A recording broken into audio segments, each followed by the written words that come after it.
अब देखिएगा रिलेशंस। देखिए इसमें फर्स्ट टॉपिक है हमारा ऑर्डर्ड पेयर, ठीक है ना। इसमें क्या होगा कि एक तो इसका मीनिंग है कि pair of object arranged in particular order, ठीक है ना। जैसे ऐसे ऐसे तो करते हैं, जैसे दो हमारे ऑब्जेक्ट ए और बी हैं तो ये पेयर हो गया और इस तरह से दे दिया। तो इसमें क्या होगा कि ऑर्डर एक डिफाइन होगा ऑर्डर की ए और फिर बी। अगर कोई ये लिखता है कि बी कॉमा ए लिख रहा है तो ये सेम बात नहीं है। इसमें क्या होता है कि ए कॉमा बी और बी कॉमा ए दो डिफरेंट बातें होती हैं।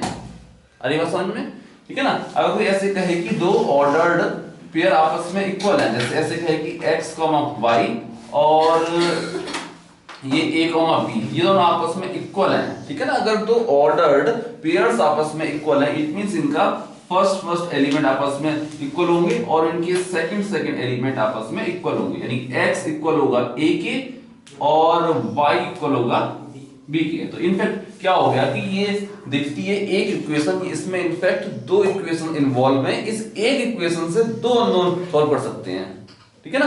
अगर कोई ऐसे कहे कि x + 9 + 2y is equal to 7, 2x, और यहां से मैं कहूं आपसे कि find x and y। Find के लिए कैसे निकालोगे बताओ?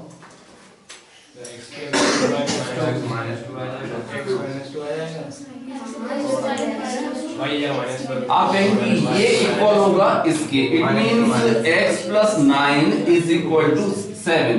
यहां से कह सकते हैं x is equal to -2, x की वैल्यू आ गई। फिर कहोगे ये इक्वल होगा इसके, it means 2y is equal to 2x।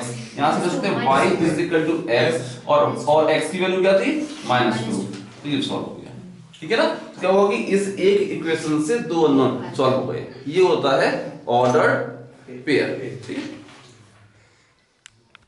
अब देखिए Cartesian product of two sets. जैसे कि एक सेट ये है, मान लेते हैं इसके एलिमेंट हैं ए बी और सी, और एक सेट बी है इसके एलिमेंट हैं 1 और 2, ऐसे मान लीजिए, ठीक है ना। तो इन दोनों सेट्स का कार्टेशियन प्रोडक्ट इसे डिफाइन करते हैं ऐसे A क्रॉस B, ठीक है ना। तो दो सेट्स का कार्टेशियन प्रोडक्ट, ये भी अपने आप में एक सेट होगा और इस सेट के एलिमेंट ऑर्डर्ड पेयर की फॉर्म में होंगे, ठीक है ना। तो A क्रॉस B ये भी अपने आप में एक सेट होगा और इस सेट के एलिमेंट्स ऑर्डर्ड पेयर की फॉर्म में होंगे। बस क्या होगा कि इन ऑर्डर्ड पेयर्स का फर्स्ट एलिमेंट सेट A से आएगा और सेकंड एलिमेंट सेट B से मिलेगा आपको, ठीक है ना। इस टाइप से बनेगा कि ये अगर A क्रॉस B है, ये होगा A, 1, ये होगा A, 1, then A, 2, then B, 1, B, 2, C, 1, C, 2। ये होगा A cross B, A, 1, A, 2, B, 1, B, 2, C, 1, C, 2। ये हो जाएगा A क्रॉस B, ठीक है ना। अगर हमें फाइंड करना होता B क्रॉस A, ये क्या होगा बताइए? अब क्या हुआ कि ये भी अपने आप में एक सेट हुआ, इसके एलिमेंट भी ऑर्डर्ड पेयर की फॉर्म में होंगे। बस क्या हुआ कि उन ऑर्डर्ड पेयर्स का फर्स्ट एलिमेंट सेट B से आएगा और सेकंड सेट A से आएगा, ये ठीक है ना। ये हो जाएगा 1A 1B 1C, ये हो जाएगा 2A 2B 2C, ये बनेगा, ठीक है ना। ये हो जाएगा B क्रॉस A। अगर हमें फाइंड करना होता A क्रॉस A, ये क्या होगा बताइएगा? ठीक है ना। अब ऐसा हो जाएगा कि A क्रॉस A चाहो तो सेट A को एक बार फिर से आप देख लो कि A B C, ठीक है ना। तो अब क्या होगा A A A B A C, B A B B B C, C A C B C C, ये बनेगा इसमें, ठीक है ना। ये हो जाएगा A A A B A C, B A B B B C, C A C B C C, ये हो गया A क्रॉस A। अगर हमें फाइंड करना होता B क्रॉस B तो ये क्या आएगा, ठीक है ना। अब ये हो जाएगा, क्या करो सेट B को फिर से लिख लो, ये हो जाएगा 1, 1, 1, 2, 2, 1, 2, 2। तो ये हो जाएगा 1, 1, 1, 2, 2, 1, 2, 2। ये हो गया B क्रॉस B। अब देखिए जैसे ये था A क्रॉस A है, ठीक है ना, तो इसको एरो डायग्राम से ऐसे भी आप शो कर सकते हैं कि जैसे ये सेट A के लिए हो गया और ये हो गया सेट B के लिए। ऐसे मान लो सेट A के लिए हमारे एलिमेंट ABC यहाँ आ जाएगा 1 और ये हो जाएगा 2। अब A का लिंक 1 से भी होना है, 2 से भी, B का 1 से भी, 2 से भी, C का 1 से भी, C का 2 से भी। ऐसे लिखा सकते हैं ऐसे A क्रॉस B, ठीक है। देखिएगा रिलेशन क्या होता है, ठीक है ना, जो इसका नाम है वैसे ही इसका काम है, ठीक है ना। ये क्या करता है, रिलेशन क्या करता है, ये दो सेट्स के एलिमेंट के बीच में लिंक बनाता है, उनके बीच में रिलेशन बनाता है, ठीक है ना। दो सेट्स के एलिमेंट के बीच में ये लिंक बनाता है, रिलेशन, ठीक है ना। इसको लिख लीजिए, इसके बारे में लिखिए, अ रिलेशन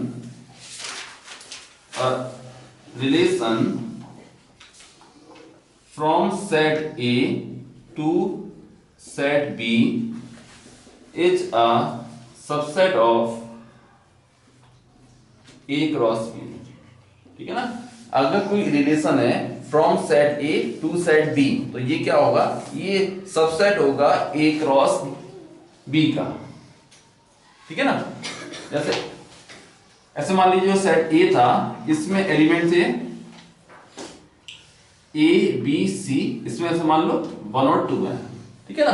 तो A क्रॉस B में तो ये था कि A का लिंक इससे भी होगा, इससे भी होगा, B का लिंक इससे भी होना है, इससे भी होना है, C का लिंक इससे भी होना है, इससे भी होना है। लेकिन अब अगर कोई रिलेशन है तो उसमें इस तरह की कंपल्सन नहीं है कि इसका लिंक सभी से करना होगा। अब इसमें केवल ऐसा भी कर सकते हैं, जैसे A का लिंक आपने 1 से किया बस, और B का लिंक भी आपने 1 से कर दिया, C को छोड़ दिया, ये भी एक रिलेशन हो गया, ठीक है ना। इसे ऐसे लिखेंगे आपकी ये रिलेशन है from set A to set B, ऐसे लिख सकते हैं इसमें कि इसमें A, 1 है और B, 1 है, बस ये A क्रॉस B का सबसेट हो गया, ये हो गया रिलेशन, हो गया, ये होता है रिलेशन, ठीक है।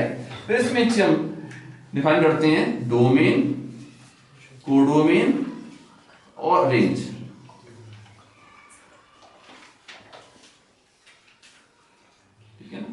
ये क्या होते हैं, ये तीनों भी अपने आप में सेट होते हैं, ठीक है ना। डोमेन क्या होगा, अगर कोई रिलेशन है from set A to set B तो उसका डोमेन क्या होगा, elements of set A which have link in set B, ठीक है ना। तो इस केस में इस रिलेशन का जो डोमेन होगा ये सेट होगा और एलिमेंट आएंगे इसमें A और B, केवल C नहीं आएगा इसके अंदर, ठीक है ना।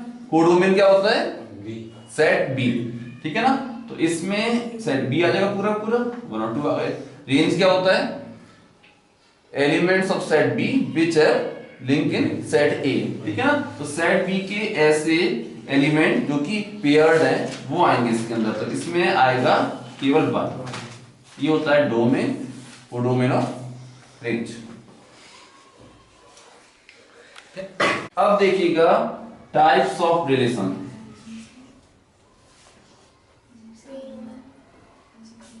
देखिए टाइप्स ऑफ रिलेशन केवल उस टाइप के रिलेशंस के लिए डिफाइन होते हैं जो इस टाइप के होते हैं कि from set A to set A, it means जिनमें डोमेन और कोडोमेन दोनों तरफ सेम सेट होता है, केवल उन्हीं के लिए टाइप डिफाइन होते हैं, ठीक है ना। इस टाइप के रिलेशन जो कि इस टाइप के होते हैं from set A to set A, इसे ऐसे भी कहते हैं ऑन सेट A, ठीक है ना। दोनों तरफ सेम सेट है तो इसे ऐसे कहते हैं ऑन सेट A, ठीक है ना। ऐसे मान लीजिए कि एक सेट A है, एलिमेंट है इसके A B C, ठीक है ना। तो अब जो जिनके टाइप डिफाइन होगा वो इस टाइप रिलेशन होंगे from set A to set A, यानी कि वो सबसेट होंगे A क्रॉस A के, ठीक है ना। तो मैं A क्रॉस A फाइंड कर रहा हूं, ये क्या हो जाएगा, AA AB AC BA B B B C, C A C B C C, ठीक है ना। ये हो गया ए क्रॉस ए। इसके जो भी सबसेट होंगे सब क्या होंगे, रिलेशन होंगे ऑन सेट ए, ठीक है। जैसे मैंने क्या किया कि इसका एक सबसेट बनाया, नाम रखा इसका R1, ठीक है ना।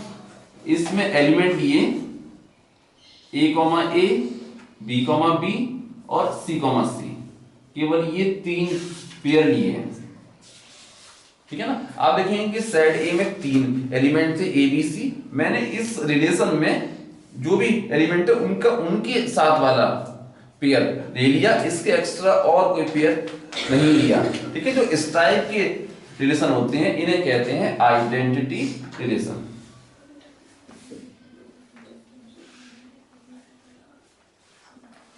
ठीक है ना।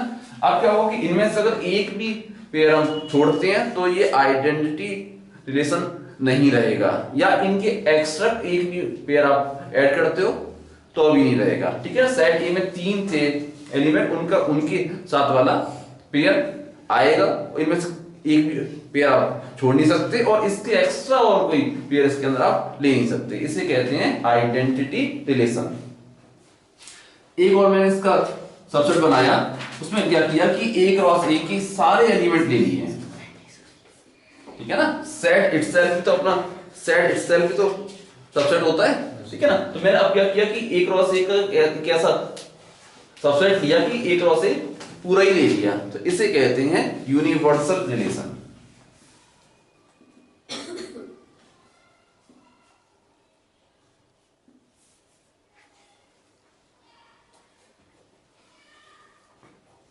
ठीक है।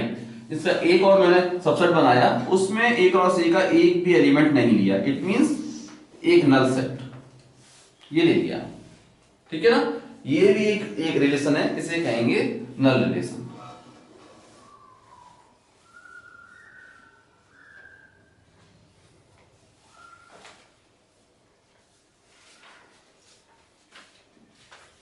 ठीक है। अब देखिए इनकी एक्स्ट्रा और भी कैटेगरीज होती हैं रिलेशंस को कैटेगराइज करने के लिए, ठीक है ना। उनमें से एक है, उसमें जो टाइप आते हैं उनमें से एक को कहते हैं रिफ्लेक्सिव रिलेशन।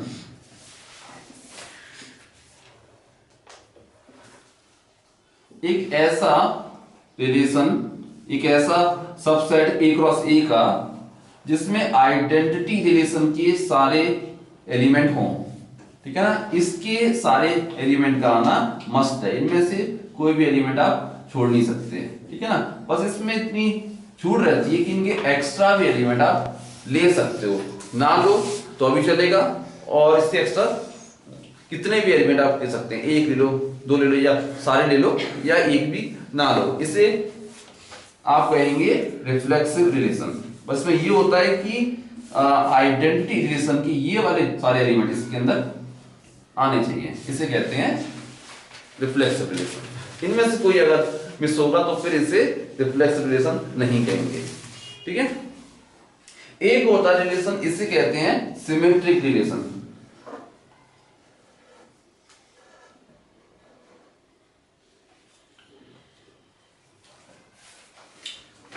इसमें क्या होता है, ये कहता है कि अगर इसके अंदर ए कॉमा बी है, अगर ए कॉमा बी है तो फिर इसका उल्टा वाला ordered pair, it means B comma A भी इसके अंदर होना चाहिए। जैसे अगर अकेला इसमें ए कॉमा बी है तो इस समय ये सिमेट्रिक नहीं है, ठीक है ना। बी कॉमा ए आ गया तो ये सिमेट्रिक हो गया, ठीक। अब इसमें अगर मैंने ए कॉमा सी डाल दिया तो फिर से ये सिमेट्रिक नहीं रहा।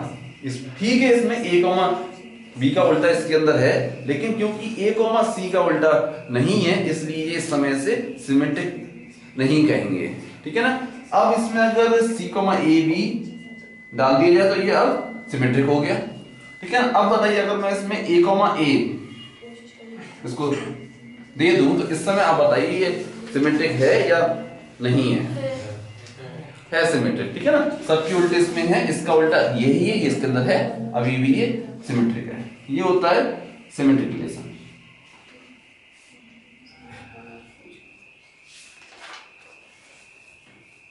ठीक है। एक और होता है, इसे कहते हैं ट्रांजिटिव रिलेशन।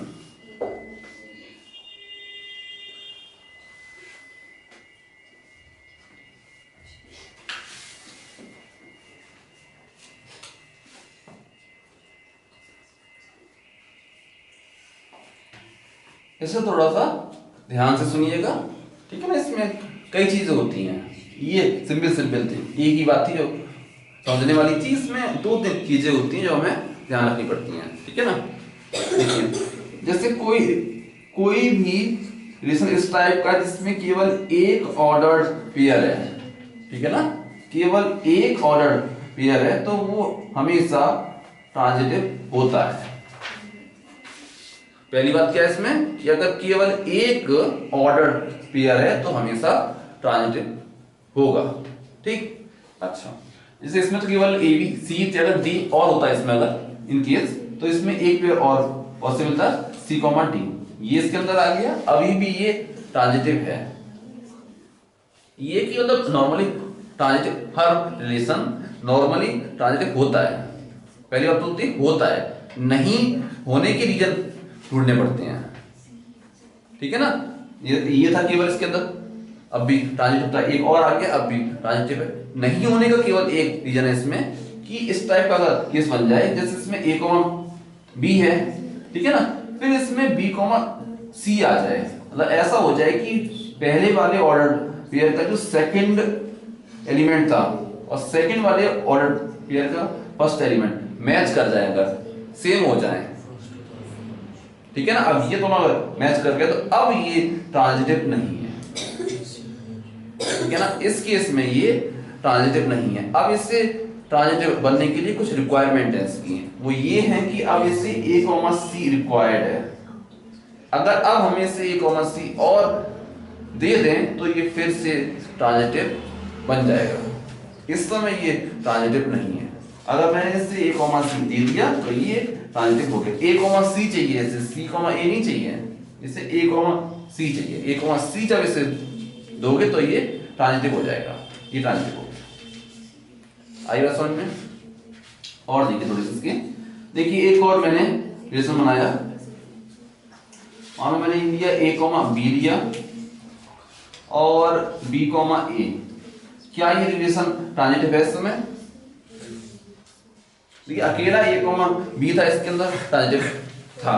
बी कॉमा ए के आने से ये ट्रांजिटिव नहीं रहा। क्यों नहीं रहा? क्योंकि ये और ये मैच कर गए, बी और बी, ठीक है ना। अब इसकी कुछ रिक्वायरमेंट हो गई, अब इसे ए कॉमा ए रिक्वायर्ड है। अरे बात समझ में? अब मैंने ऐसे मानो कि ए कॉमा ए से दे दिया, क्या अब ये ट्रांजिटिव हो गया? क्या ये वाला रिलेशन अब ट्रांजिटिव है? नहीं। क्यों नहीं बताओ? फिर वो सेम हो गए, मतलब उसका लास्ट वाला तो पहला वाला। अब ये कह रहा है सर जी, देखो आप ध्यान से देखो कि सेकंड और थर्ड पेयर में ए और ए मैच कर रहे हैं, यानी कि मैच कर गए, तो अब इससे बी कॉमा ए रिक्वायर्ड है, वो है इसके पास तो है। और वो छोड़िए, क्या ये वाला रिलेशन ट्रांजिटिव है? जिनको आता है बताओ। सिमेट्रिक हो जाएगा ये रिलेशन। सिमेट्री और रिफ्लेक्सिविटी पूछी नहीं जा रही है, ठीक है ना। हाँ ये ठीक है आपकी बात कि इस समय ये सिमेट्रिक है, उसकी कोई बात नहीं कर रहे हैं, ठीक है ना। आंसर इसका ये है कि ये इस समय ट्रांजिटिव नहीं है।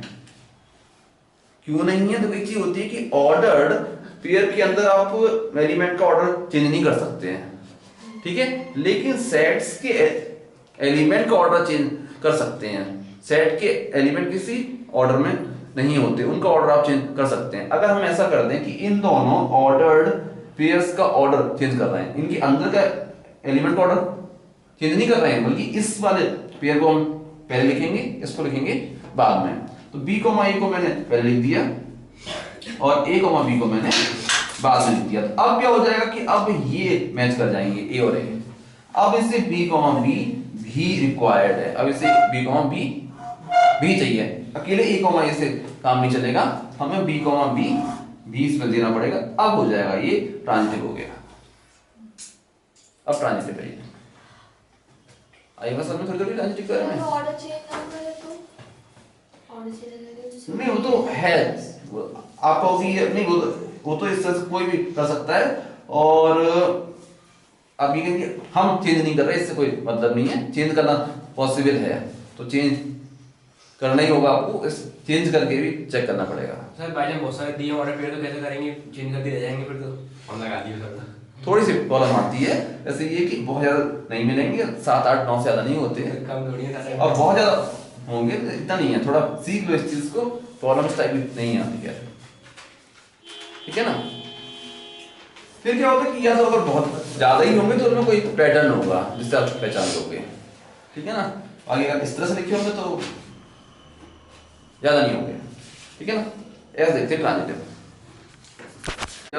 अब क्या करना है, देखिए जैसे ऐसे कि ये एक सेट ए है, ये हो गया ए क्रॉस ए, ठीक है ना। अब हमें ऐसे रिलेशंस के एग्जांपल ढूंढने हैं, यानी कि हमें ए क्रॉस ए के ऐसे सबसेट ढूंढने हैं जो कि रिफ्लेक्सिव भी हो, सिमेट्रिक भी हो, ट्रांजिटिव भी हो इस केस में, ठीक है ना। फिर यहाँ पे ये और ये तो हो लेकिन ट्रांजिटिव ना हो, इस तरह से ढूंढना है, ठीक है। पहला ऐसा हमें ढूंढना है जो कि रिफ्लेक्सिव, सिमेट्रिक और ट्रांजिटिव तीनों ही हो एक साथ, ठीक है। अब क्या हो रहा है कि रिलेशन को अगर हमें रिफ्लेक्सिव बनाना है तो इसमें a, a, b, b और c, c ये तीन तो देने ही पड़ेंगे पहले। तो पहला काम इसमें ये किया a, a, b, b और c, c ये तीनों दे दी सबसे पहले, ठीक है ना। अब चेक करिए कैसे कि ये सिमेट्रिक है या नहीं है। सिमेट्री के लिए इसे चेक करिएगा, है सिमेट्रिक है। ट्रांजिटिविटी के लिए चेक करिए, ट्रांजिटिव है, आस्था बताओ नहीं है, क्यों नहीं है ट्रांजिटिव बेटा ये? सर ट्रांजिटिव वो तो 70 पर है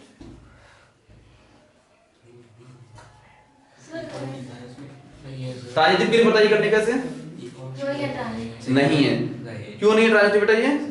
लग नहीं रहा, बस बता लग नहीं। हाँ देखिए ये वाला रिलेशन ट्रांजिटिव है, ठीक है।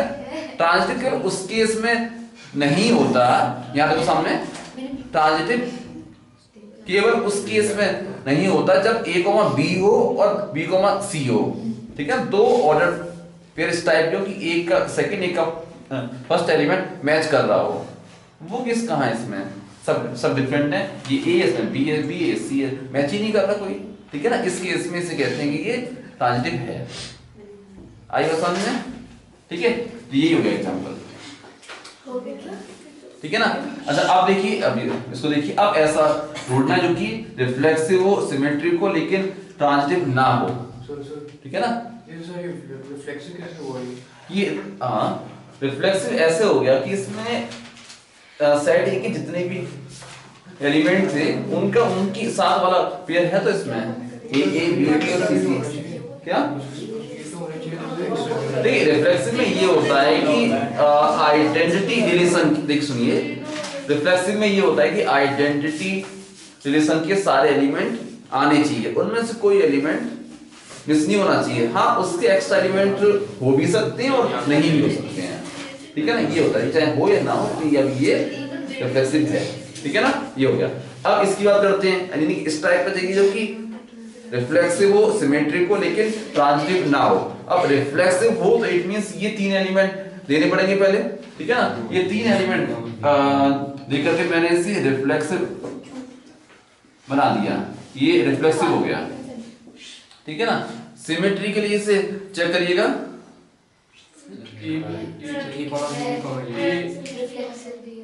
सिमेट्री के लिए चेक करिए, रिफ्लेक्सिव तो हो ही गया, सिमेट्रिक है ही है, लेकिन अभी प्रॉब्लम ये है इसके साथ कि इस समय ये ट्रांजिटिव भी है और हमें इसकी ट्रांजिटिविटी खराब करनी है, ठीक है ना। क्या करना चाहिए इसके लिए? सीधी बात है कि इनमें से कोई एलिमेंट हटा नहीं सकते, कुछ एक्स्ट्रा एलिमेंट ही डालने पड़ेंगे, ठीक है ना। तो मैंने सबसे पहले इसमें a, b दिया, a, b देने से ट्रांजिटिविटी तो अभी दूर की बात है, सिमेट्री खराब हो गई। अब सिमेट्री को मेंटेन करने के लिए इसमें b, a देना पड़ेगा। अब चेक करिए इसकी ट्रांजिटिविटी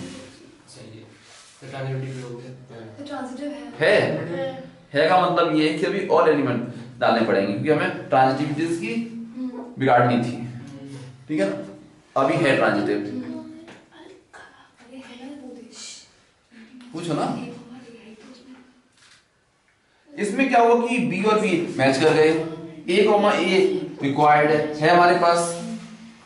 अगर को उल्टा भी कर लो तो ए मैच कर जाएंगे, बी कॉमा बी चाहिए इससे, वो भी है हमारे पास, इसलिए हो गया transitive.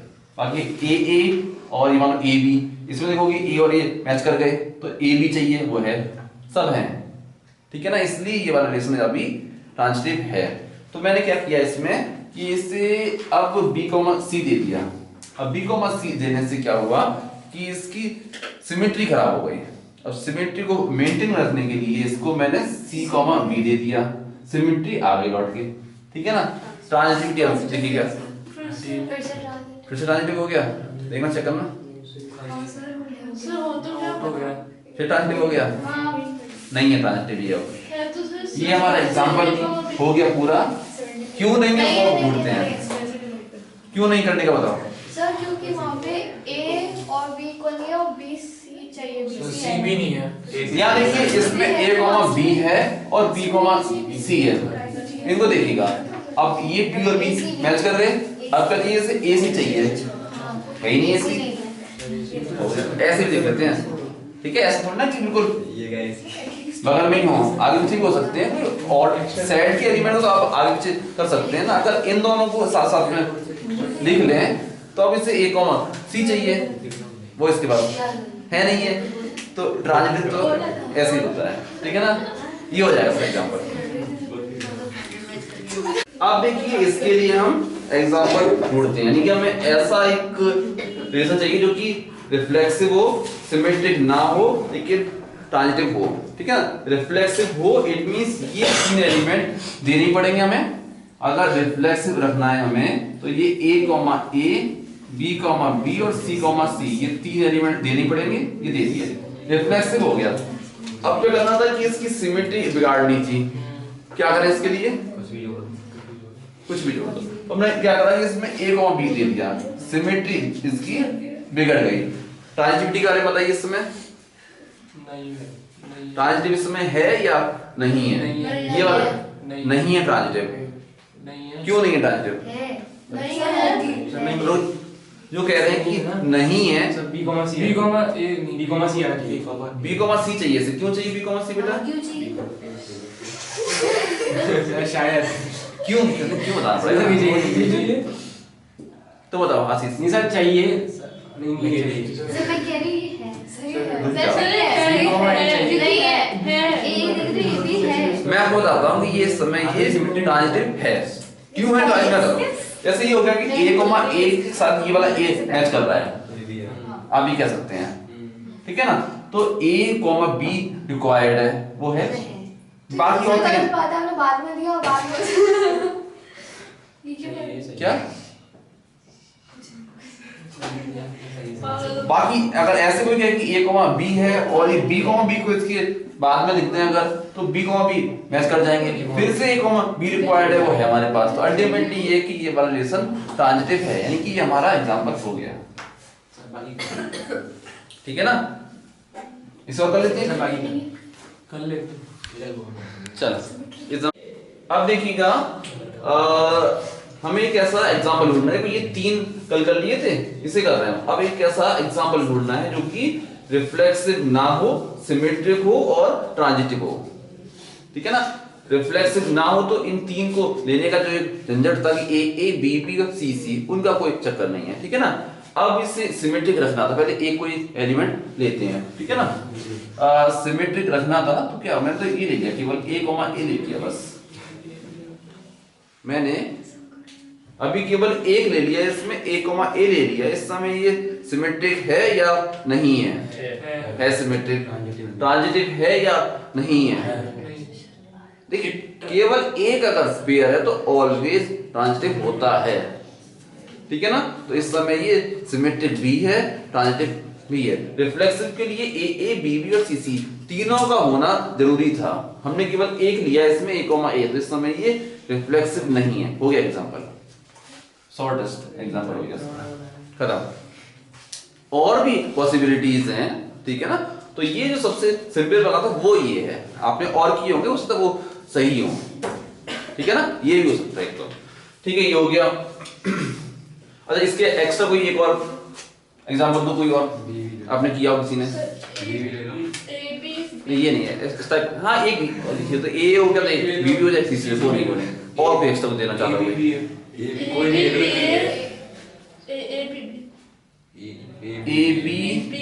B A B B देखते हैं। देखिए, ये रिफ्लेक्सिव नहीं है क्योंकि इसमें सी कॉमा सी नहीं है, ठीक है। ये सिमेट्रिक है क्योंकि सबके उल्टे इसमें है। ये ट्रांजिटिव है, ठीक है, सही है, ठीक है, ये भी हो सकता है। अब इसके लिए बताइए कि रिफ्लेक्सिव तो हो लेकिन सिमेट्रिक और ट्रांजिटिव ना हो, ठीक है ना। अब रिफ्लेक्सिव हो तो इट मींस इसमें ए कॉमा ए, बी कॉमा बी और सी कॉमा सी, ये तीन एलिमेंट तो देनी पड़ेंगे। लेकिन अभी ये सिमेट्रिक और ट्रांजिटिव भी है। तो क्या करना है कि सबसे पहले इसकी सिमेट्री बिगाड़नी थी, इसलिए मैंने इसमें ए कॉमा बी दे दिया। ए कॉमा बी से इसकी सिमेट्री चली गई, लेकिन अभी भी ये ट्रांजिटिव है, अभी भी ये ट्रांजिटिव है। तो इसके लिए अब क्या करना चाहिए, इसमें ए कॉमा सी डालना है। देखिए, ए कॉमा सी डालने के बाद भी ये ट्रांजिटिव रहेगा, इसलिए इससे कोई फायदा नहीं हुआ। बी कॉमा सी डाल दो, बी कॉमा सी अगर डालते हैं तो फायदा हो जाएगा, तो फिर ये ट्रांजिटिव नहीं रहेगा। ए कॉमा सी डाला हमने अभी, ये इससे कोई फर्क नहीं पड़ा, ठीक है ना। अभी भी ये रिफ्लेक्सिव है, सिमेट्रिक नहीं है, ट्रांजिटिव है। तो सी कॉमा ए हो जाएगा। सी कॉमा ए डालने से भी ट्रांजिटिव रहेगा। ये नहीं है, ये हटा देना। ये कह रहा है सी कॉमा ए डालना है।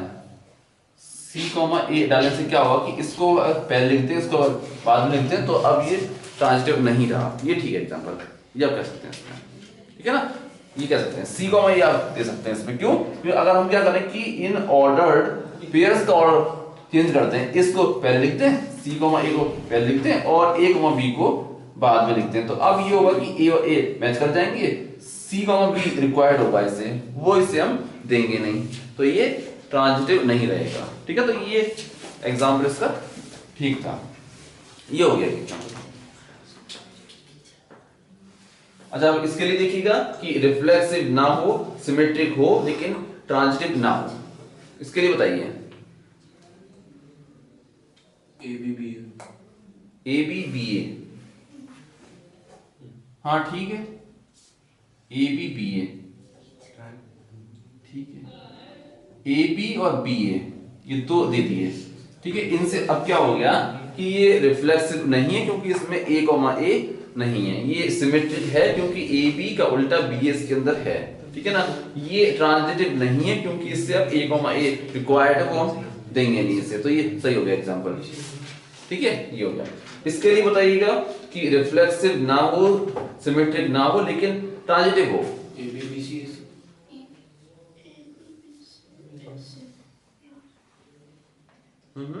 ए B B C A C, A B B C A C, हाँ ठीक है, ए बी बी सी ए सी, ठीक है, ये ठीक है, ठीक है ना। लेकिन जो सबसे छोटी जो पॉसिबिलिटी थी, सबसे छोटा या सिंपलेस्ट जो उसका एग्जांपल हो सकता था, वो ये हो जाएगा ए कॉमा बी, केवल एक डाल दो, एक से काम चल जाएगा। अभी ये रिफ्लेक्सिव नहीं है, सिमेट्रिक नहीं है, ट्रांजिटिव है, ठीक है, एक से भी काम चल सकता है। वो वाला भी ठीक है, ए बी बी सी ए सी, ठीक है, वो भी ठीक है, ये भी ठीक है, ये छोटा एग्जांपल है, ठीक है ना। इसके लिए बताइएगा, खाली छोड़ देंगे, खाली नहीं छोड़ते हैं, ये नहीं चलेगा, ठीक है, नल सेट नहीं। और भी बताइए, ऐसा बताना है क्योंकि ना तो रिफ्लेक्सिव हो, ना सिमेट्रिक हो, ना transitive. A B B C, देखो ए बी और बी सी तो सब कह रहे हैं, अब क्या करूं इसके आगे, ए बी बी सी सी ए, क्यों सी ए क्यों? बी ए सी। अच्छा, अभी जो है, अभी दो में सोचते हैं इसको, ठीक है ना। पहले से इसको रिफ्लेक्सिविटी के लिए देखा, ये रिफ्लेक्सिव नहीं है क्योंकि इसमें a कॉमा a नहीं है, ये सिमेट्रिक नहीं है क्योंकि इसमें a कॉमा b का उल्टा वाला नहीं है, ये ट्रांजिटिव नहीं है क्योंकि b और b मैच कर रहे हैं, ac नहीं है। हो गया खत्म। ये अब देखिएगा रिफ्लेक्सिव, सिमेट्रिक और ट्रांजिटिव, इनकी फॉर्मल डेफिनेशन देखिए।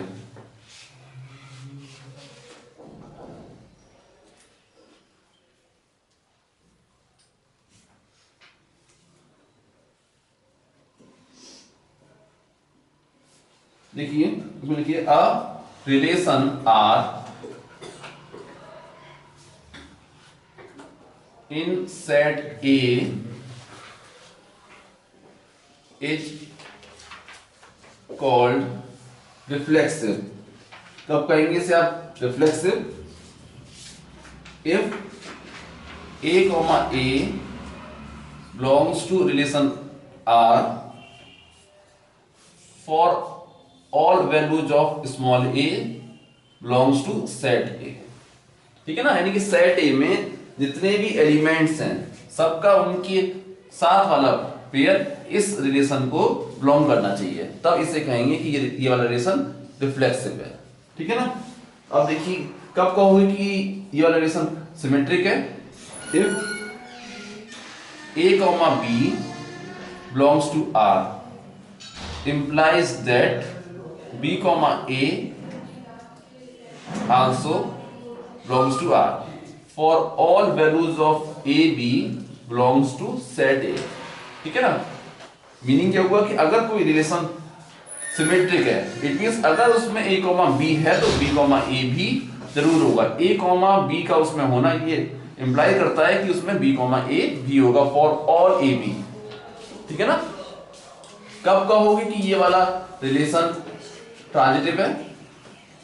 If a comma b belongs to R and b comma c belongs to R implies that a comma c belongs to R for all values of a b c belongs to set A। ठीक है ना, कि अगर किसी relation में a comma b और b comma c है तो a कॉमा c भी उसमें जरूर होगा। अगर कोई रिलेशन ट्रांजिटिव है तो उसमें अगर a कॉमा b और b कॉमा c है तो a कॉमा c भी उसमें जरूर होगा। ठीक है ना, ये भी डेफिनेशन थी। अब लिखिएगा equivalence relation.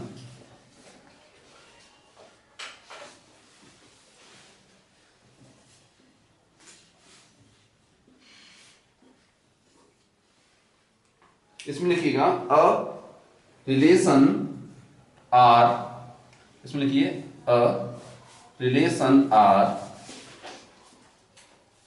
In set A is said to be equivalence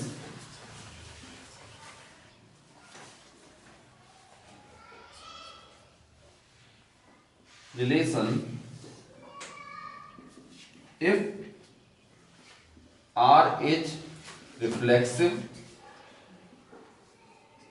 symmetric and transitive. ठीक है ना। अगर कोई रिलेशन एक साथ रिफ्लेक्सिव, सिमेट्रिक और ट्रांजिटिव तीनों होता है तो उसे कहते हैं इक्विवेलेंस रिलेशन।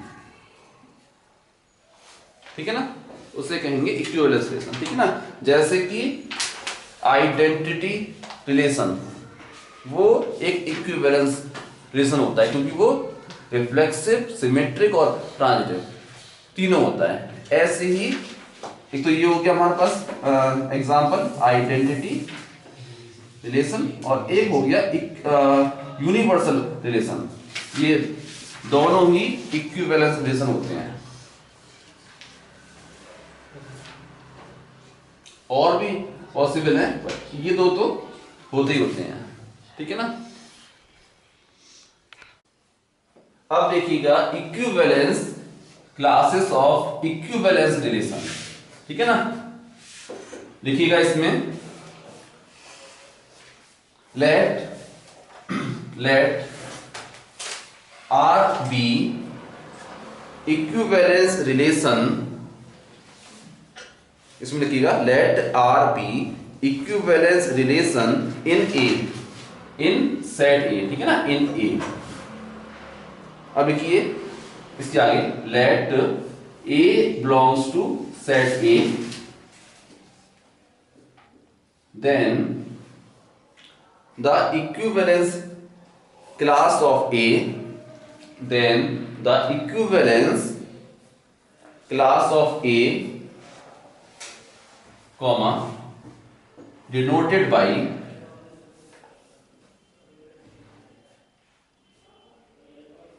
ऐसे A को स्क्वायर ब्रैकेट में इनक्लोज कर दिया, या एक तरीका ये भी लिखने का है A को कर्ली ब्रेसेस में इनक्लोज करके ऊपर एक बार बना देते हैं, ठीक है ना। This or this is defined as the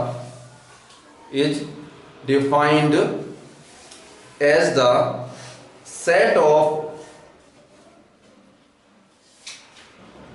all those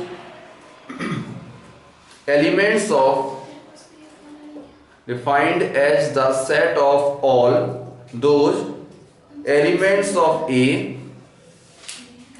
which are related to small a under the relation R, under the relation R। इसका मीनिंग ये हो गया, आगे लिखेंगे आप 10, ए की जो इक्विवेलेंस क्लास होगी ये एक सेट होगा, और इस सेट के जो एलिमेंट होंगे इस टाइप के होंगे, जैसे x such that x belongs to set A, जिस सेट के लिए रिलेशन डिफाइन है उसी का एलिमेंट होगा x, और एक और कंडीशन होगी कि x का लिंक a से जरूर होगा, वो आएंगे इसके अंदर एलिमेंट, ठीक है ना। एलिमेंट a की जो इक्विवेलेंस क्लास होगी वो एक सेट होगा, इस सेट के एलिमेंट इस सेट को बिलोंग करेंगे, सेट ए को, और इन सब का लिंक ए से होगा, ठीक है ना, ये सेट है। यहां से आप कुछ चीज आप देख सकते हैं, एक तो ये,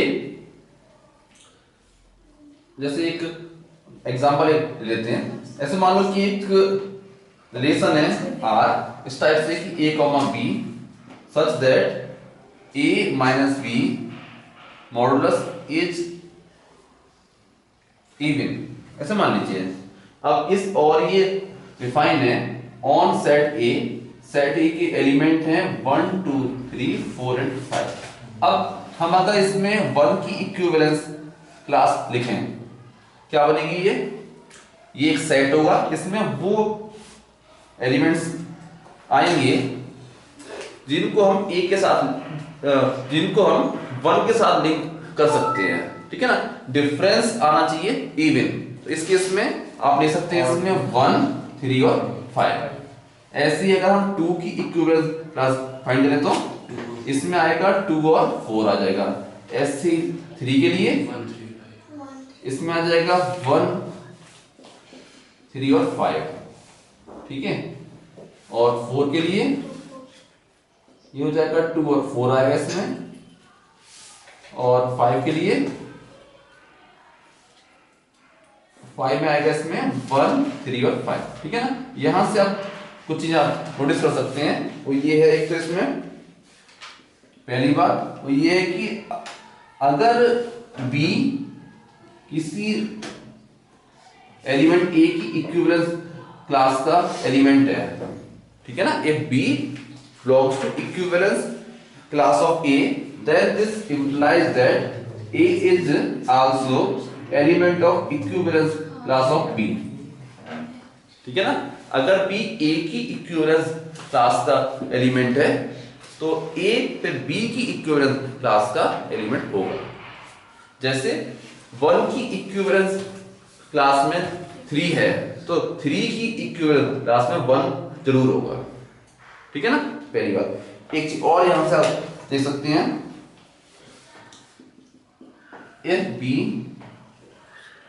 belongs to equivalence class of A, then this implies that equivalence classes of A and B are same, ठीक है ना। जैसे इसमें देखिएगा कि 1 की इक्विवेलेंस क्लास में 3 और 5 है ना, 1 की एक्स्ट्रा 3 और 5 है, तो 3 और 5 की इक्विवेलेंस क्लासेस 1 की इक्विवेलेंस क्लास के सेम होगी, इक्वल होगी, ठीक है ना, ये होता है। एक चीज और आप इसमें आप नोटिस कर सकते हैं, इसमें लिखिएगा, इसमें लिखिए 2 इक्विवेलेंस क्लासेस, इसमें लिखिए 2 equivalence classes are either equal or disjoint, ठीक है ना। तो क्या हो कि अगर कोई सी 2 इक्विवेलेंस क्लासेस हैं, या तो वो एग्जैक्टली इक्वल होंगी, जैसे कि 1 की 3 की और 5 की ये एग्जैक्टली इक्वल है, या बिल्कुल डिसजॉइंट होंगी, या इनमें कोई एलिमेंट सेम नहीं होगा, ऐसे होती हैं, ठीक है। इस एग्जांपल में 2 डिसजॉइंट क्लासेस बनी हैं, ठीक है ना। ये किसी केस में 3, 4 या 5 भी बन सकती हैं, ठीक है। इसी में अब ऐसे कर देते हैं कि a minus b is multiple of 3 कर दो, तो अब 3 डिफरेंट इक्विवेलेंट क्लास बनेंगी, ठीक है ना। मल्टीपल ऑफ 4 कर दोगे तो 4 बनेंगी डिफरेंट क्लासेस, ऐसे होता है।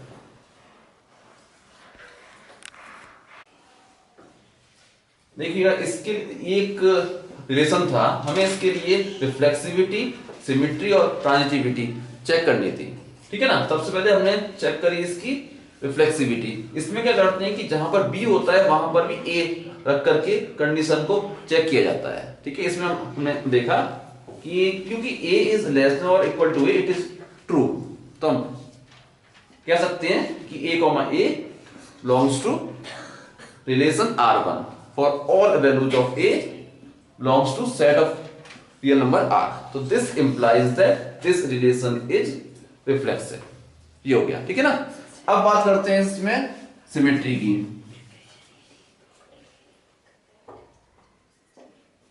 ठीक है ना। तो इसमें देखिए कैसे चेक करोगे इसमें कि एक तो ये हो गया कि a, b, अब चेक करना है कि ये मान लेते हैं कि इसमें a, b है, फिर सोचते हैं कि क्या b, a भी इसके अंदर होगा, तो ये जो कंडीशन है, ये जो कंडीशन है इसकी, इसमें a को b से, b को a से रिप्लेस कर देते हैं, फिर सोचते हैं इसे, ठीक है ना। यानी कि a इज लेस देन और equal to b, it is true, ऐसा है।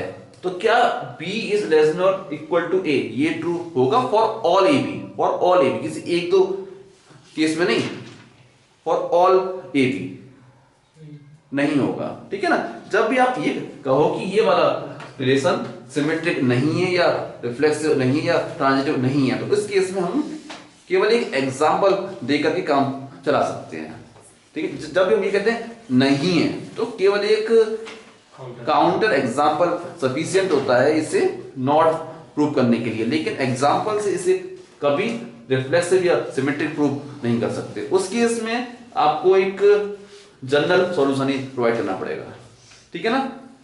तो अब इसमें हमें कहना था कि ये सिमेट्रिक नहीं है, तो आप कहोगे इसमें सिंस 1 इज लेस देन और इक्वल टू 2, ठीक है ना, but 2 is not less than और equal to 1, this implies that 1, 2 belongs to R1, but 2, 1 not belongs to R1. This implies that not symmetric. ऐसे क्या होता है?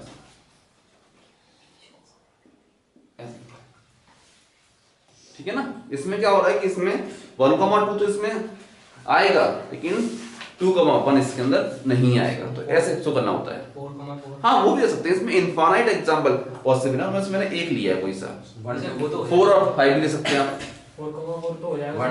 4,4 हो जाएगा। इसके फेवर पे चाहे कितने भी एग्जांपल हो, अगेंस्ट में अगर एक भी है ना तो ये नॉट सिमेट्रिक हो जाएगा। जैसे आपको दिखाया गया, जैसे इसमें कोई ऐसा कोई रिलेशन हो जिसमें a, b है, a, b का उल्टा b, a भी है, एक इसमें a, c है, इसका उल्टा c, a है, एक b, c है। अब बताइए ये सिमेट्रिक है या नहीं है?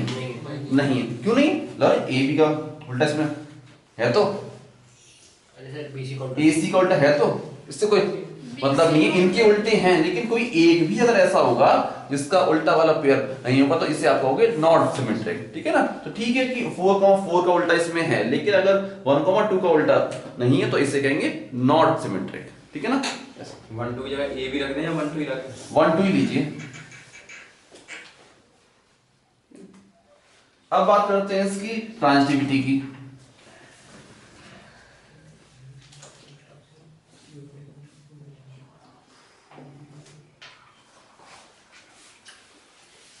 सोच के देखिए, if A is less than B and B is less than C, A is less than B and B is less than C, तो क्या कह सकते हैं कि A is less than C?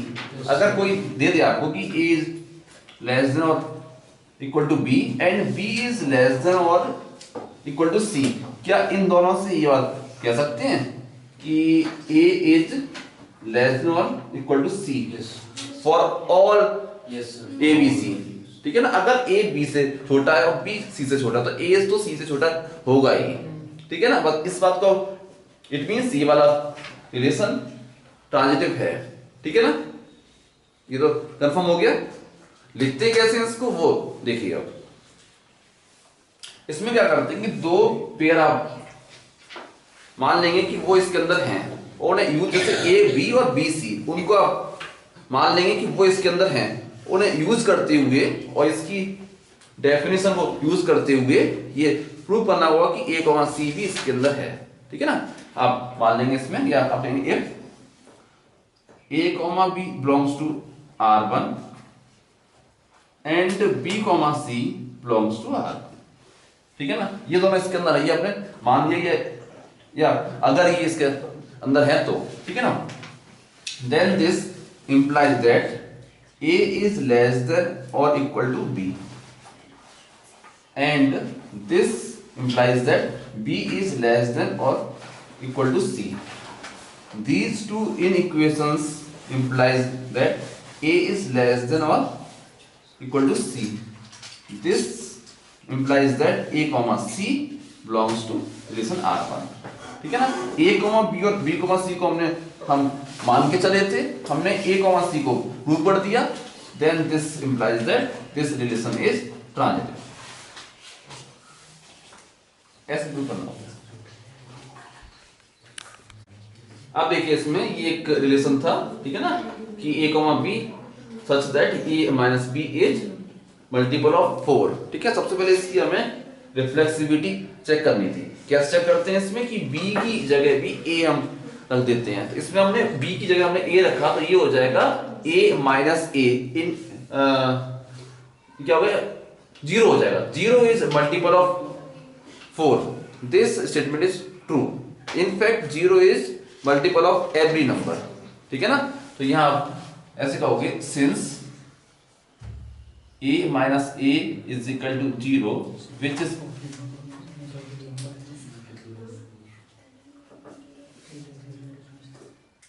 multiple of 4. This implies that A, A belongs to relation R1। ठीक है ना? For all A belongs to set of integer Z। This implies that this relation is reflexive। ठीक है? यहां क्या लिखा था?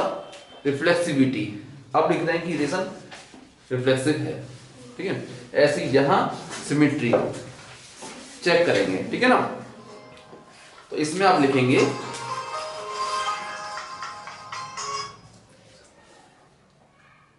देखिएगा सिमेट्री के लिए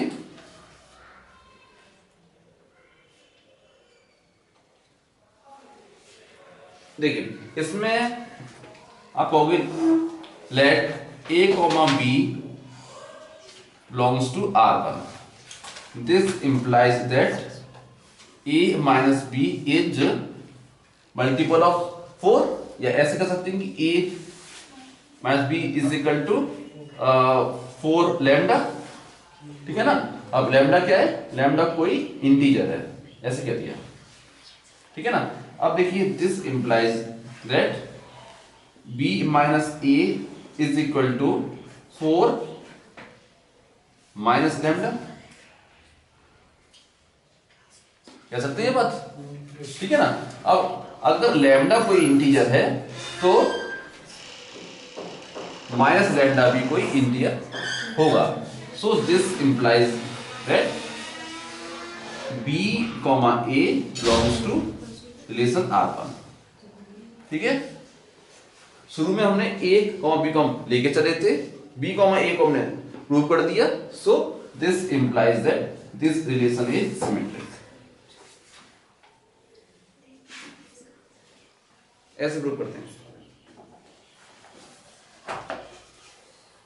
अब चेक कर रहे हैं इसकी ट्रांजिटिविटी, ठीक है ना।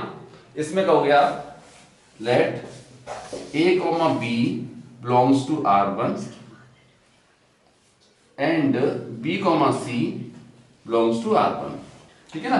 दिस इंप्लाइज दैट अगर a कॉमा b इसके अंदर है then it means a minus b is equal to 4 lambda and b minus c is equal to 4 mu कह दिया। लैम्डा और म्यू क्या है, दोनों ही इंटीजर हैं, ठीक है ना। अब यहां से कह सकते हैं, अब क्या करो कि इन दोनों इक्वेशंस को अगर हम ऐड कर लें, इन दोनों इक्वेशंस को हम अगर ऐड कर लें तो आप यहां से कह सकते हो इसको हमने ऐड कर लिया तो आप यहां से कहोगे a minus C is equal to 4 common आ जाएगा, लैम्डा प्लस म्यू। लैम्डा और म्यू अगर इंटीजर हैं तो लैम्डा प्लस म्यू ये भी एक इंटीजर होगा, तो ये प्रूव हो जाएगा कि a minus C is multiple of 4। So this implies that a comma c belongs to relation R1, ठीक है ना। हमने a कॉमा b और b कॉमा c इनको लेके चले थे शुरू में और हमने a कॉमा c को प्रूव कर दिया। सो this implies that this relation is transitive, ऐसे प्रूव करना होता है। देखिए इसमें देखिए ये एक रिलेशन है, इसके लिए हमें इसकी रिफ्लेक्सिविटी, सिमेट्री और ट्रांजिटिविटी चेक करनी थी, ठीक है ना। तो पहले हम इसकी रिफ्लेक्सिविटी चेक कर रहे हैं। इसके लिए क्या करते हैं कि जो कंडीशन है उसमें b की जगह भी a रख करके उसे रीड करते हैं या चेक करते हैं, ठीक है। तो इसमें अगर b की जगह भी a होगा तो ये क्या हो जाएगा, 0 हो जाएगा, और 0 is divided by every number. तो आप लिखेंगे इसमें since modulus a minus a is equal to 0 which is divisible by 3।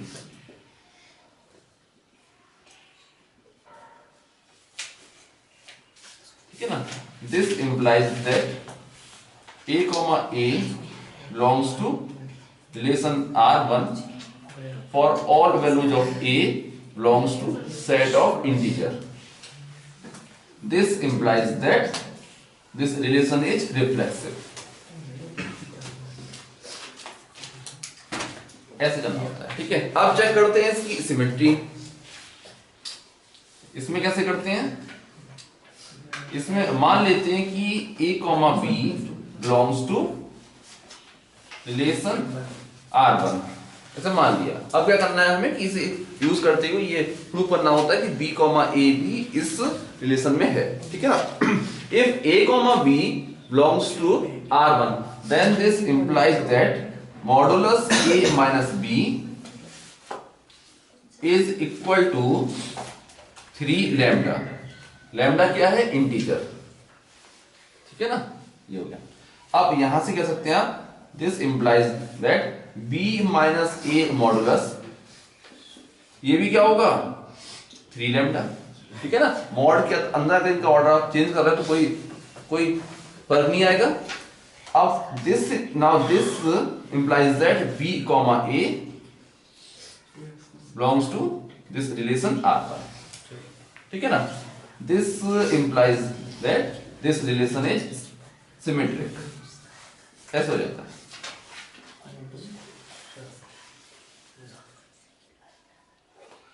ठीक है, ये हो गया। अब चेक करते हैं इसकी ट्रांजिटिविटी।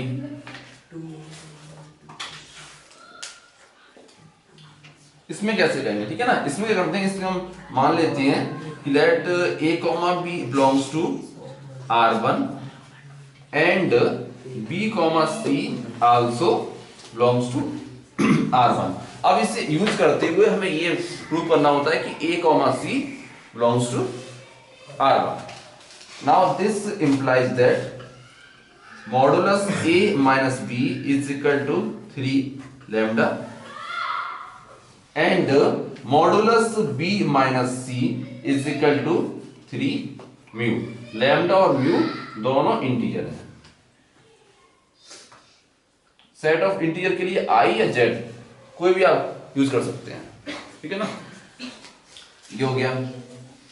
अब इन दोनों इक्वेशंस को यूज करके ये प्रूव करना है कि modulus a minus C is equal to 3 into some integer. कैसे कर सकते हैं, अभी ऐड करेंगे तो कुछ सॉल्व नहीं हो पाएगा क्योंकि मॉड लगे हुए हैं, तो पहले इनको हटाना पड़ेगा, ठीक है ना। कैसे हटेंगे, आप कहोगे इसमें a minus b is equal to plus minus 3 lambda and b minus c is equal to plus minus 3 mu. अब करो इनको ऐड, ठीक है ना। अब हम अगर इन इक्वेशंस को ऐड करेंगे तो ये देगा हमें a minus c is equal to plus minus 3 common आ जाएगा लैम्डा प्लस म्यू, ये हो जाएगा, ठीक है ना। अब दोनों साइड मॉड लगा देंगे, ये हो जाएगा a minus c modulus is equal to 3 lambda plus mu. अब प्रूव हो गया, ठीक है ना। This implies that a comma c belongs to relation R1। This implies that this relation is transitive. ऐसे प्रूव करना होता है।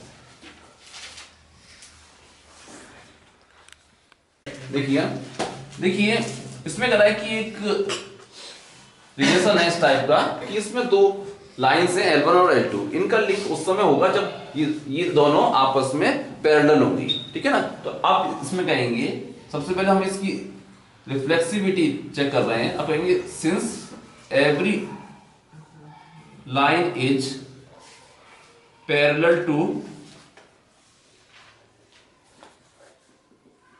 itself, ठीक है। This implies that L1 is parallel to L1 for all L1 belongs to set L. This implies that L1 comma L1 belongs to relation R1.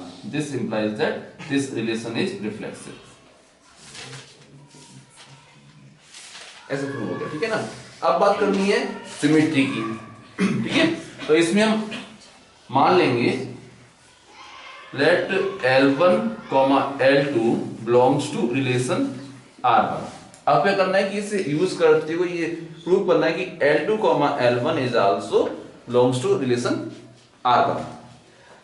आप कहेंगे इसमें if this ordered pair belongs to relation R1 then this implies that L1 is parallel to L2। This implies that L2 is parallel to L1। This implies that L2, L1 belongs to relation R1। This implies that this relation is symmetric।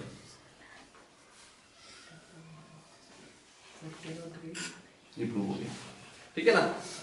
अब बात करते हैं इसकी transitivity की। आप कहेंगे इसमें let L1, L2 belongs to relation R1 and L2, L3 also belongs to relation R1। ठीक है, अब क्या करना है कि इन दोनों को यूज करते हुए हमें ये प्रूव करना है कि L1, L3 belongs to relation R1। ठीक है ना, आप कहेंगे इसमें this implies that L1 is parallel to L2 and L2 is parallel to L3. This implies that L1 is parallel to L3. This implies that L1, L3 belongs to relation R1. This implies that this relation is transitive. ऐसा क्यों होता है?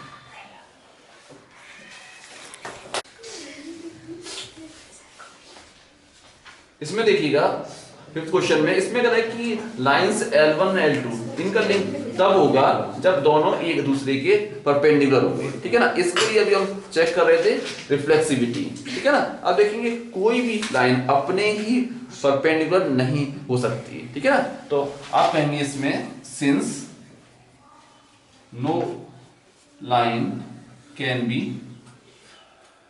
Perpendicular to itself, ठीक है ना, this implies that L1, L1 does not belongs to this relation R1. This implies that not reflexive. ठीक है ना, ऐसे कहेंगे इसमें। अब बात करते हैं इसकी सिमेट्री की। आप इसमें मान लेंगे let L1, L2 belongs to this relation R1. This implies that L1 perpendicular to L2. This implies that L2 perpendicular to L1. This implies that L2, L1 belongs to relation R1. This implies that this relation is symmetric. ठीक है ना, अब बात करते हैं इसकी transitivity की।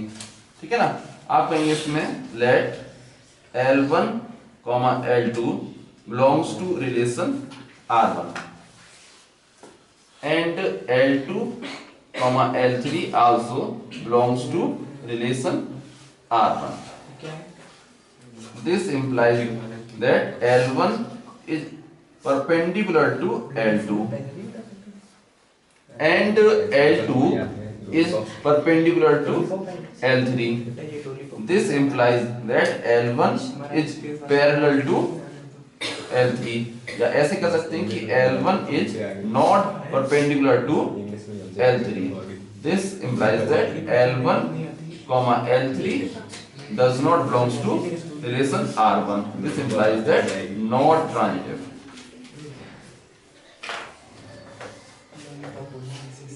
ठीक है ना, ये हो जाए। देखिए इसमें फिफ्थ क्वेश्चन कह रहा था कि दो ट्राइंगल्स हैं डेल्टा 1 और डेल्टा 2, इनका लिंक तब होगा जब ये दोनों ट्राइंगल आपस में कॉन्ग्रुएंट होंगे। ठीक है ना, अब इसके लिए रिफ्लेक्सिविटी, सिमेट्री और ट्रांजिटिविटी चेक करनी चाहिए। ठीक है ना, सबसे पहले मैं चेक कर रहा हूं इसकी reflexivity.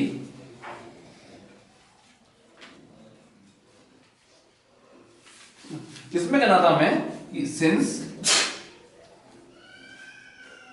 every triangle is congruent with itself, this implies that delta 1, delta 1 belongs to relation R1. This implies that relation is reflexive. ऐसे लिखना था आपको, ठीक है ना। ऐसे ही सिमेट्री के लिए इसमें कहना था late delta 1, delta 2 belongs to relation R1. This implies that delta 1 congruent with delta 2. This implies that delta 2 congruent with delta 1. This implies that delta 2, delta 1 belongs to relation R1. This implies that this relation is symmetric. ऐसे करना होता है, ठीक है ना। क्या करना होता है इसमें, ठीक है ना। सिमेट्री में क्या करते हैं कि ऐसे ऑर्डर्ड पेयर्स हम शुरू करते हैं जिसके दोनों एलिमेंट डिफरेंट हो, ठीक है ना, उससे शुरू करते हैं और ये प्रूव करना होता है कि इसका रिवर्स वाला ऑर्डर्ड पेयर भी इस रिलेशन को बिलोंग करता है, ठीक है ना। अब बात करते हैं ट्रांजिटिविटी की। इसमें क्या करते हैं कि दो ऑर्डर्ड पेयर आप, ठीक है ना, इस टाइप की a, b और b, c, इस टाइप के दो पेयर आप मान लेते हैं कि वो इसके अंदर हैं, इस रिलेशन को बिलोंग करते हैं, फिर उसे यूज करते हुए ये प्रूव करना होता है कि a, c भी इसके अंदर है, ठीक है ना। तो इस केस में आप कहेंगे let delta 1 delta 2 belongs to relation R1 and delta 2 delta 3 also belongs to relation R1. This implies that delta 1 congruent with delta 2 and delta 2 congruent with delta 3. This implies that delta 1 congruent with delta 3. This implies that delta 1 comma delta 3 belongs to relation R1. This implies that this relation is transitive. ऐसा लिखना होगा। ठीक है, इसमें देखिएगा, इसमें कह रहा है कि ए और बी इनका लिंक उस समय होगा when A is father of B, ठीक है ना। सबसे पहले हम चेक कर रहे हैं इसके लिए रिफ्लेक्सिविटी। इसमें कहना था हमें since no one can be father of itself,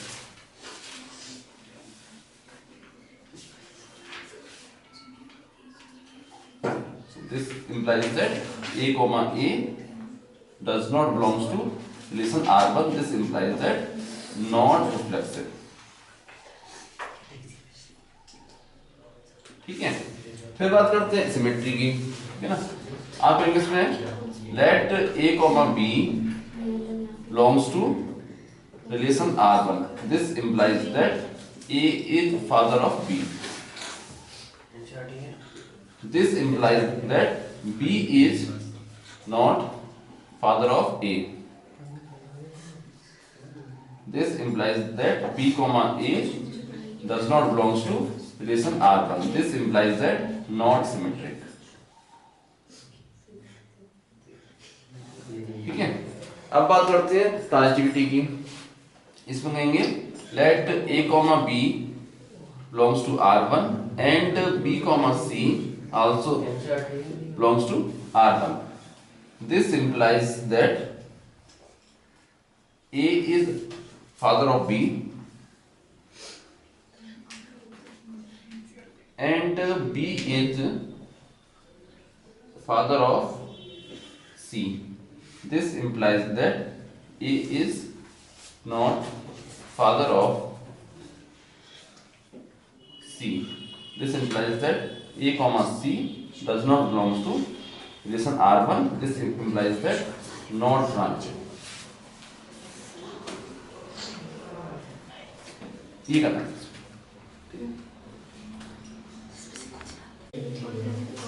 देखिए इसे देखिएगा, 9 क्वेश्चन कह रहा था कि एक रिलेशन इस टाइप का है कि इसमें a comma b तब इस रिलेशन को बिलोंग करेगा जब a और b इस इक्वेशन को सेटिस्फाई करें, ठीक है ना। हमने क्या किया कि इसे फैक्टराइज कर लिया, ठीक है। तो ये हो जाएगा a square minus 3ab minus ab plus 3b square equal to 0। इसमें से कॉमन आ जाएगा a माइनस 3b, इसमें से कॉमन आ गया minus b, a minus 3b is equal to 0।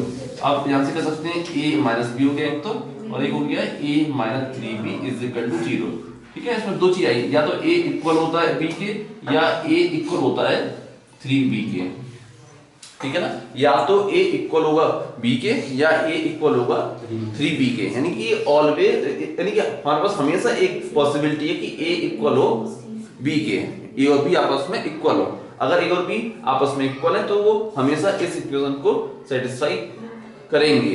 It means ये वाला रिलेशन रिफ्लेक्सिव है, ठीक है ना।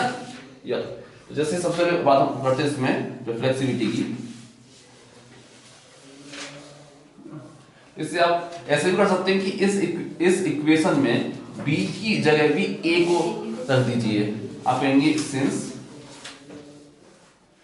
a square minus 4a into a plus 3a square, ठीक है ना, इज इक्वल टू, ये हो गया 0, ठीक है ना, ये 0 आ गया। तो दिस इंप्लाइज दैट, इसमें क्या किया था हमने कि b की जगह भी a को रख दिया था, वो इसे सेटिस्फाई कर रहा है। It means this implies that a comma a belongs to relation R1। This implies that this relation is reflexive, ठीक है ना।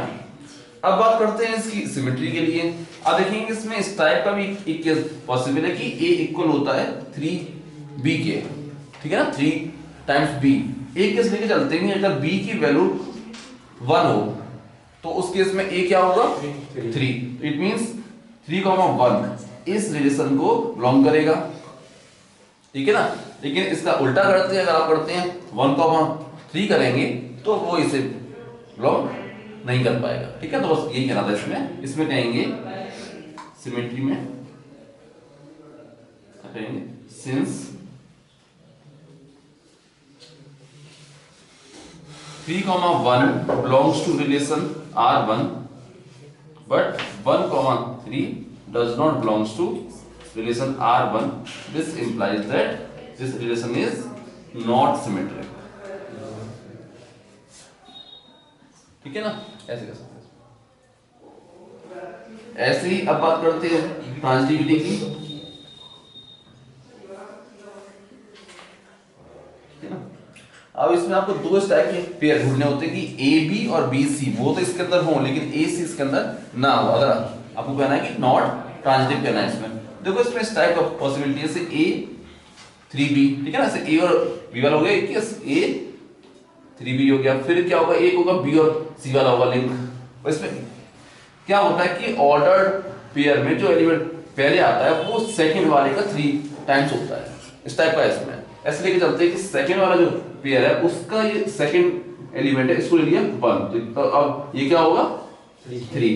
फिर यहाँ आते हैं, इसको लेना पड़ेगा, इसके सेम लेना पड़ेगा, ये 3, तो ये हो जाएगा 9, ठीक है ना, इसका 3 टाइम। इट मींस ये दोनों तो इसके अंदर होंगे, लेकिन अगर बात करते हैं 9,1 की तो ये नहीं होगा, क्योंकि ये सेकंड वाला एलिमेंट इसके लिए इसका 3 टाइम नहीं है, ये 9 टाइम्स हो रहा है। तो इसमें कहना है ये था हमें since 9,3 belongs to R1 and 3,1 also belongs to R1, but 9,1 does not belongs to R1, this implies that this relation is not transitive। ये देखिएगा, इसमें देखिए इसमें कह रहा था कि a, b belongs to R1 if 1 plus ab is greater than 0। तो सबसे पहले इसके लिए हम रिफ्लेक्सिविटी चेक कर रहे थे। इसमें क्या करते हैं,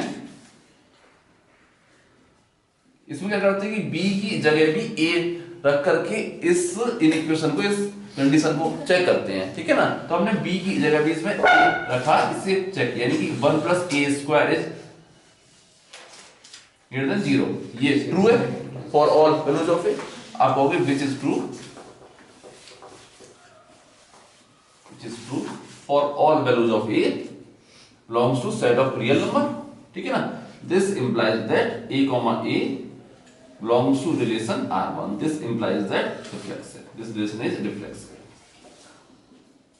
ठीक है। अब बात करते हैं सिमेट्री की। इसमें आप कहेंगे let a, b belongs to this relation R1, this implies that 1 plus ab is greater than 0, this implies that 1 plus ba is greater than 0, this implies that b, a belongs to relation R1, this implies that this relation is symmetric। अब बात करते हैं इसमें transitivity की।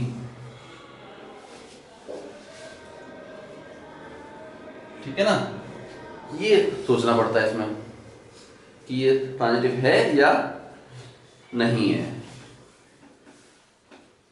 ठीक है, सोचिएगा इसे, अल्टीमेटली आएगा ये कि ये ट्रांजिटिव नहीं है। और एग्जांपल इसका ये है, आप देखेंगे इसमें लिख देना कि since 1, 0 belongs to relation R1 and 0, -1 also belongs to relation R1, but 1, -1 does not belongs to relation R1. This implies that this relation is not transitive. Yes. इसमें देखिएगा, देखिए ये था रिलेशन, इसमें कह रहा है कि A, B belongs to R1। ठीक है ना, कब करेंगे belong? When first element is less than और इक्वल टू सेकेंड एलिमेंट का स्क्वायर। ठीक है ना, जब क्या हो कि फर्स्ट एलिमेंट सेकेंड एलिमेंट के स्क्वायर से छोटा हो या उसके इक्वल हो, तब A, B इस रिलेशन को बिलोंग करेगा। तो इसे चेक करना सबसे पहले रिफ्लेक्सिविटी के लिए। आप देखेंगे इसमें कि आप कहेंगे इसमें since 1/2 is not less than और इक्वल टू 1/2 का स्क्वायर। ठीक है ना, this implies that 1/2, 1/2 does not belongs to this relation. This implies that not reflection.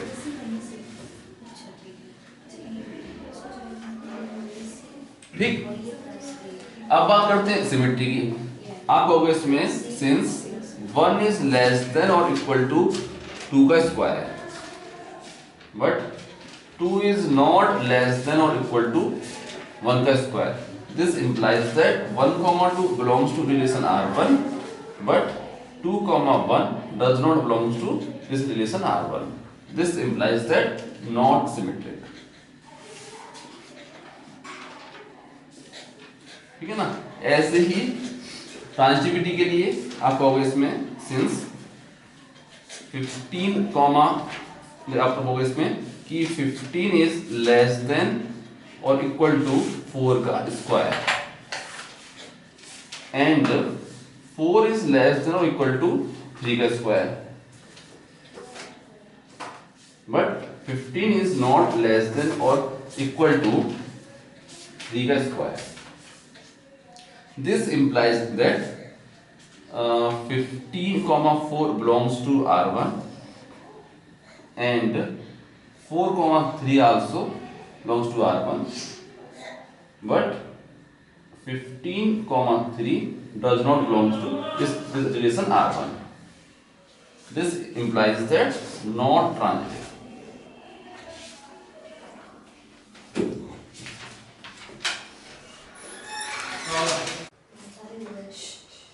इसमें देखिए रिलेशन में, इसमें कह रहे थे कि इसके लिए चेक करना है इसकी रिफ्लेक्सिविटी, सिमेट्री और ट्रांजिटिविटी। ठीक है ना, तो सबसे पहले हम चेक कर रहे हैं इसमें इसकी रिफ्लेक्सिविटी।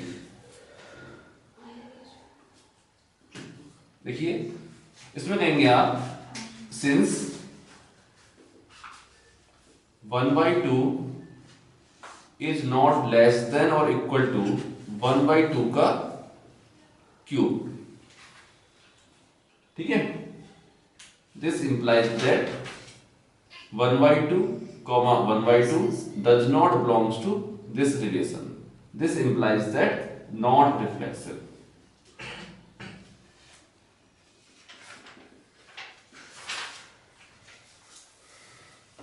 अब चेक करते हैं इसकी सिमेट्री। देखिएगा इसमें आप कह सकती हैं since 1 is less than or equal to 2 का cube, but 2 is not less than or equal to 1 का cube. This implies that 1, 2 belongs to R1, but 2, 1 does not belongs to R1. This implies that not symmetric.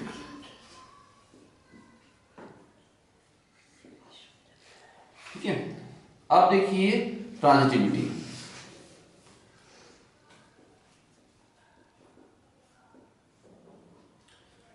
इसमें कहेंगे हम since 26 is less than और equal to 3 का cube and 3 is less than और equal to 2 का cube but 26 is not less than और equal to 2 का cube. ठीक है ना। This implies that 26, 3 belongs to R1 and 3, 2 also belongs to R1, but 26, 2 does not belongs to R1. This implies that not right. Yes sir. देखिए इसमें क्या है कि एक रिलेशन है ये इस टाइप का है कि इसमें a, b इसका लिंक हो रहा है c, d से। ऐसा लिंक कब होगा? जब a plus d is equal to b plus c। ठीक है। अब इसके लिए हमें रिफ्लेक्सिविटी, सिमेट्री और ट्रांजिटिविटी चेक करनी है। ठीक है। सबसे पहले हम इसके लिए रिफ्लेक्सिविटी चेक कर रहे हैं।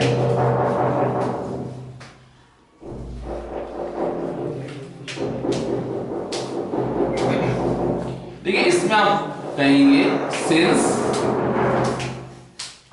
a plus b is equal to b plus a then this implies that a, b is related to a, b।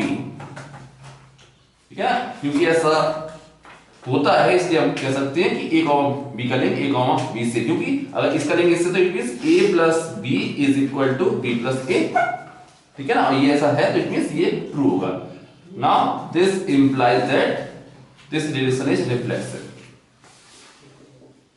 ऐसे लिखना। ठीक है ना। अब बात करते हैं इसकी सिमेट्री की।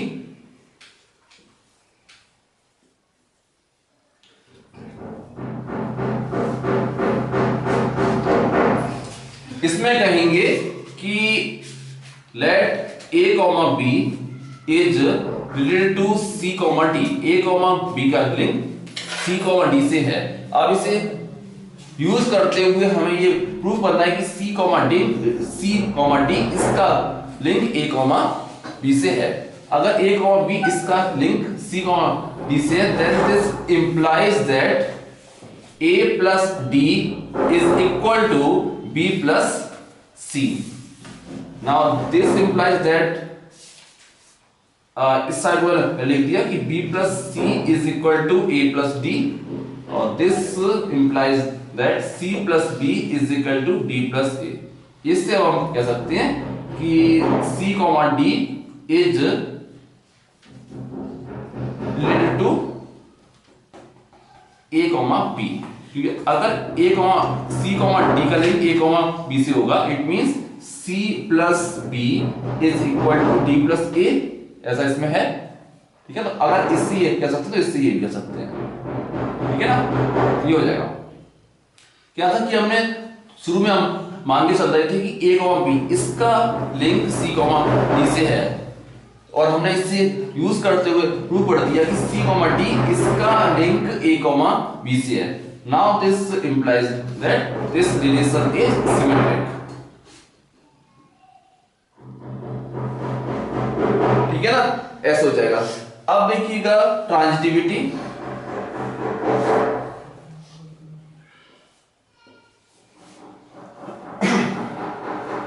इसमें हम मान के चलेंगे a, b is related to c, d and c, d is